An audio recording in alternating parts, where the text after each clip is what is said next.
Hi, 7th graders. We're going to do one example together, and then the rest of the worksheet is on your own. You're going to have 3 practice problems, and then the back is review the stuff that we did last week. The first example, it says an airplane's altitude changed negative 378 feet. And this happened in 7 minutes. And then it said, what is the mean change in altitude in feet per minute? Mean just means average. So if this is how far it fell in 7 minutes, we want to know how far it fell in 1 minute. So when I think of this, some of us off the top of our head think division, which is what we're going to end up doing. If that doesn't come to your mind, you can always set up a proportion, right? So we know that negative 378 feet, the plane dropped in 7 minutes. And we want to know how much did it drop when it was in 1 minute.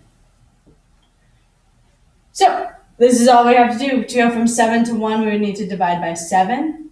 So up here, we would also need to divide by 7. Now, what we need to be careful about is this ends up being a negative number. It's a negative divided by a positive. So know that this is going to be negative. This is what's different. So when we're taking the PARCC test, you're used to finding if this was positive. But PARCC is going to ask you to do unit rates where your answer is going to be negative. So I already put this negative out here. I'm going to do long division to figure this out.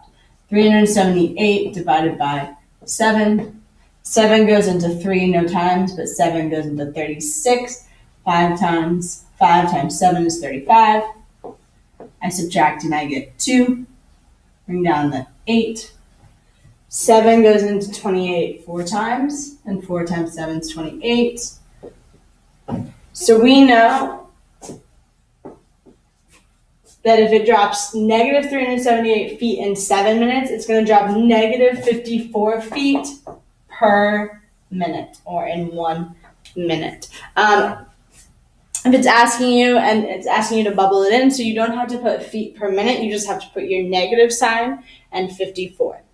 Be careful on your examples. If there are negatives, it's going to end up being a negative. Remember, a negative times a positive is negative, and a negative times a negative is positive.